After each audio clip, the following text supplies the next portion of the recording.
지난 지방선거 이후 양평구는 정치적인 격변기를 겪고 있습니다. 경기도 의회 의원 두 자리를 모두 더불어민주당이 석권하면서 앞으로 도정과 또 군정 운영에 적지 않은 영향을 줄 것으로 예상되고 있는데요.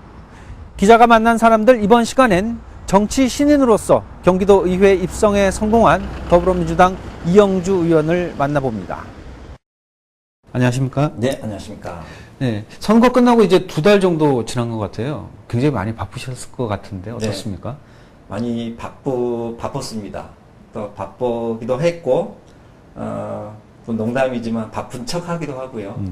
그러니까 이제 그 10대 의회가 개원을 했고 7월에, 그리고 임시회가 열리고, 그 다음에 또 임시회 끝나자마자 또 지역의 여러 또 일들을 또 챙겨야 되고, 네. 그 다음에 이제 이 상임위원회 활동도 해야 되고, 제가 경제과학기술위원회에 있다 보니까 경제 관련 부처, 우리 경기도청에, 그리고 이제 산하기관들이 있어요. 그 산하기관들이 지금 가지고 있는 문제들 같이 검토하고 토론하고 뭐 그런 일정을 보내느라고 굉장히 좀 바빴습니다. 처음 하시는 일이니만큼 이제 각자 다 인지하는 것부터 시작하시려면 굉장히 어려웠을 것 같은데, 네. 경기도 의회의 구성을 보면 지역구 의원만 따져봤을 때 단 한 명만 네. 자유한국당이고 나머지 다 더불어민주당이에요. 네. 외부에서 보면 이게 균형이 안 맞는다. 네. 그리고 의회가 견제 기능이 약화될 수 있다라고 지적을 하고 있는데, 네. 거기에 대해서 안에서 보실 때는 어떠십니까? 안에서도 좀 농담들이 많이 오가요. 그러니까 상대 당이 좀 이렇게 좀 큰 세력으로 좀 구축되어 있어야 뭔가 경쟁하는 재미도 있을 것 같고, 그 다음에 이제 굉장히 중대한 이슈에 대해서는 서로 이제 입장이 다르니까 이렇게 좀 충돌하는 모습도 있고 그러겠지요. 그리고 그게 의회의 어떤 정상적인 모습이라고 보여지는데, 이게 너무 이제 민주당 중심의 그런 의회가 구성되다 보니까 그렇게 할 수 있겠느냐. 그러니까 우리 내부에서 서로 이견이 나오고 서로 그런 논쟁이 이루어지고 이런 과정이 있을 수 있겠느냐라는 이제 걱정이 있어요.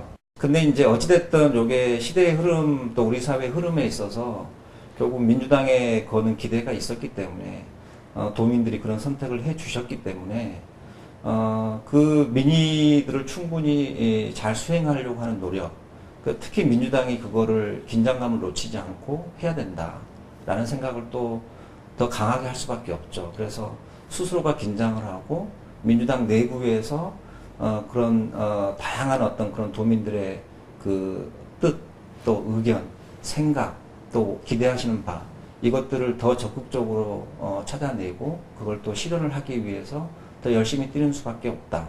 그걸 통해서 다시 한번 검증을 받을 수밖에 없다라는 이제 마음가짐을 가지고 있는 거죠. 도정 얘기를 좀 해볼게요. 이재명 도지사가 임기 초반부터 굉장히 많은 일들을 추진을 하고 있는 것으로 알려지고 있어요. 근데 네. 그 일들이 결국은 의회와 어느 정도 협업이 필요한 것이라고 알고 있는데, 뭐 대표적으로 보면 아파트 원가 공개 이런 것들 같은 경우는 정부 차원에서도 다뤄질 만한 일인데 네. 도에서 지금 하고 있거든요. 현재 어떻게 이 의회와의 협업이 진행되고 있어요? 그 결론적으로 먼저 말씀드리면 아직까지는 미흡하다. 더 나아가서 아직까지는 거의 그런 미리 서로 의논하고, 그 다음에 이런 의회와 집행부 간의 이런 정책적인 어떤 그런 방향성들을 논의하는 자리가 많이 부족했다라는 말씀을 우리 도민께 드리고 싶고요. 네. 특히 이제 이재명 지사님 같은 경우에는 일단은 밖에서 보기에는 급하게 나가시는 것 같아요. 근데 그분은 자기의 이제 이런 속도를 가지고 가시는 것 같은데, 의회의 측면에서 보면, 이거는 정말 말씀하셨지만, 중앙 정부하고도 논의가 이루어져야 되는 부분이 있고, 네. 아파트 건설, 또 이제 분양 원가 공개라든지, 그 다음에 이 건설하신 건설업체들의 이 표준시장 단가 적용하는 문제랄지, 그 다음에 이제 물론 수적으로는 몇 분 안 되시지만, 우리 독립유공자 분들에게 이 매달 지원금 드리는 문제랄지, 이게 이제 의회의 조례가 뒷받침돼야 되는 부분도 있고요. 그렇죠. 그 다음에 아직은 논쟁이 더 많이 필요한 부분도 있거든요. 송환준 도의회 의장님이나 또 염종현 대표의원님 민주당의 그분들이 굉장히 이제 합리적이고 그 다음에 이런 어떤 조정 능력에 강하신 분들이라 지금은 어찌됐든 간에 이제 의회나 집행부나 출범한 지 얼마 안 돼서 서로가 바쁘게 움직이는 사안에서 시간적인 격차가 좀 있었을 뿐이지 이제는 이게 충분히 조율되면서 움직일 수 있을 거라는 생각이 듭니다. 양평군이 이렇게 자연환경이 보존될 수 있었던 거는 이제 많은 규제 때문이었고, 그런데 그 규제가 오히려 이제 지역의 발전을 막고 있는 원인 중에 하나로 지목이 되고 있지 않습니까? 어떻게 보세요? 그러니까 규제를 풀어야 된다라고 보시는지 아니면 그 규제 안에서 새로운 대안을 찾는 것이 좋은 대책이라고 보시는지. 네. 우리 양평뿐만 아니라 우리 한국 사회 전체가 특정한 보다 공적인 목적을 위해서 규제가 유지돼야 할 부분도 있고, 네. 그 다음에 그런 공적인 목적을 충분히 실현할 수 있는데 과도하게 규제 자체가 그냥 목적이 되면서 불필요한 어떤 규제 조항들이 끊임없이 부과되는 경우가 있고, 이런 지점들을 잘 분간해 내야 되는 거죠. 그러니까 이런 논의는 아직까지 잘 이루어지지 않고 있는데, 저는 첫 번째로 지금 양평에 적용되고 있는 규제가 과연 뭐냐, 규제 법령들과 조항들이 과연 뭐냐, 이게 실제적으로 양평의 어느 부분들을 굉장히 힘들게 하고 있는 거냐 라고 하는 것이 먼저 논의가 돼야 되는 거죠.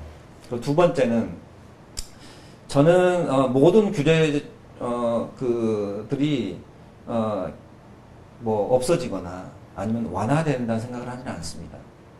지금 보면은 한강변 주변으로 굉장히 많이 난개발이 이루어지고 있어요. 그 자연 환경이 좋아서 오시는 분들이 많지만 그분들로 인해서 전원주택으로 인한 난개발이 문제가 되고 있거든요. 이 부분은 어떻게 해결이 돼야 될까요? 저는 좀 우려스러운 게 특히 북한강, 남한강변을 따라서 무차별적으로 지금 이루어지고 있는 오히려 개발이랄지. 네. 그래서 뭐 제가 어떤 그런 뭐 카페나 식당이나 아니면 모텔이나 이런 사업하시는 분들을 싸잡아서 저는 비난할 생각은 없습니다. 네. 그런데 어찌됐든 간에 이 북한강 남한강변이라고 하는 이 공적인 자원을, 자연 자원을 이런 어떤 개인, 민간 사업자들이 과도하게 그거를 침해하는 것 또는 전유하는 것, 이거는 좀 잘못된 방향이지 않았느냐. 그리고 이거는 어찌됐든 조금 더 규제가 좀 적용될 필요가 있겠다라는 생각을 가지고 있고요. 그다음에 지금 이제 뭐 주택 개발이 많이 이루어지면서 과도한 산림 훼손들이 이루어지고 있어요. 정말 이거는 양평이 정말 고민해야 되는 지점이죠. 그러니까 산 중턱을 깎아내고 아니면은 저 산 정상부를 깎아내고 맷집이 들어서고 거기에 또 들어서기 위해서 도로를 내야 되고, 그러다 보면 지나가다 보면 뻥뻥 이렇게 뚫려 있는 나무가 베어지고 이 산이 훼손되어 있는 경우가 굉장히 많거든요. 네. 근데 우리가 주택 개발을 하더라도 굳이 이런 방식으로 할 필요가 있느냐라고 하는 거는, 그러면 이제 주택 건설의 어떤 기준, 허가의 기준들 또는 허가의 철학이 있어야 되는 거잖아요. 근데 그런 것들이 너무 없는 상태에서 이런 개발이 이루어지고 있지 않느냐라는 문제의식도 있고요. 그 양평군에서 앞으로 개발해야 될 그 미래 전략 또는 일자리 사업이라면 어떤 게 있을까요? 우리 양평에 정말 좀 필요한 어떤 그런 기업이나 산업 영역이 있습니다. 예를 들면 문화죠. 그래서 이 문화라고 하는 걸 단순히 무슨 공연을 하고 무슨 교육 뭐 아카데미 같은 것들을 만들어내고 무슨 갤러리를 하나 만들어내고 이런 문제만이 아니고요. 문화 산업이라고 하는 또 문화 시장이라고 하는 것을 전면적으로 이제 형성시켜내는 과제가 있습니다. 저는 그게 양평에 딱 어울리는 분야가 아닐까 싶어요. 그래서 출판이랄지, 그 다음에 영화 이런 또 방송 컨텐츠 제작이랄지, 그 다음에 이런 어떤 교육과 관련된 비즈니스랄지, 그 다음에 예술, 그 다음에 광고, 이런 문화산업에 해당하는 영역들을 전면적으로 육성을 하고 또는 그분들이 활동할 수 있는 환경을 제공하는 도시. 네.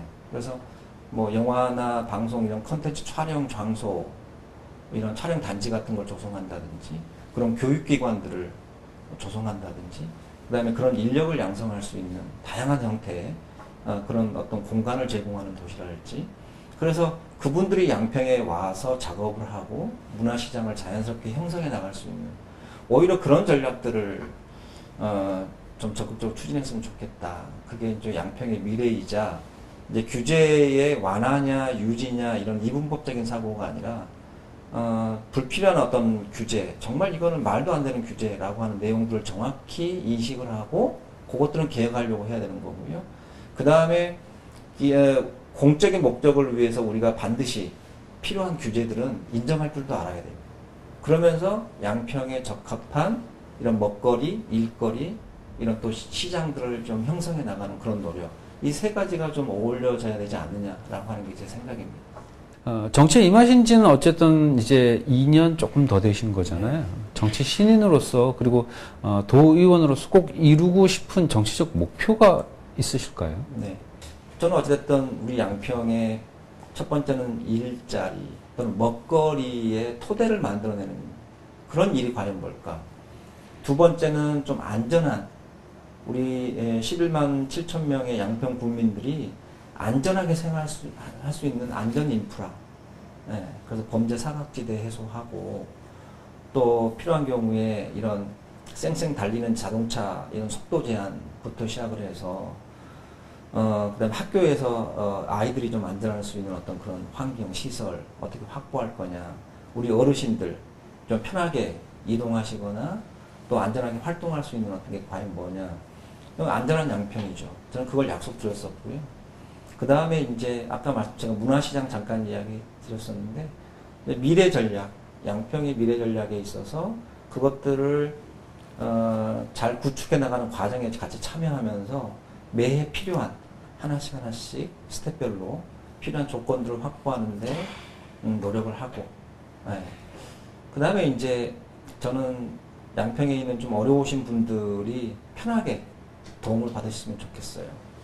내가 좀 가난하더라도, 내가 신체적으로 좀 불편하더라도, 그게 누군가의 어떤 그런 시혜를 잇는 그런 대상이 아니라, 당연히 양평 국민의 한 사람이자 시민의 한 사람으로서, 난 당연히 나에게 이게 필요해 라고 하는 걸 당당하게 요구하실 수 있고, 그거를 도의원으로서 뒷받침할 수 있는 역할을 하고 싶은 거죠. 그러니까 이 정도 선에서 아마 제가 할 수 있는 일이 되지 않을까 싶습니다. 의원님 오늘 말씀하신 것 가운데 가장 사실은 기억에 남는 거는 매일매일이 시험대 같은 느낌. 그래서 뭔가를 행한다라기보다는 주민들을 위해서 노력을 해야 되는 그런 입장이다. 라는 게 굉장히 기억에 남고 앞으로 의정 활동도 거기에 맞춰서 열심히 해주시면 주민들이 많이 좋아하지 않을까 싶습니다. 네, 노력하겠습니다. 예, 네. 오늘 말씀 잘 들었습니다. 네, 고맙습니다.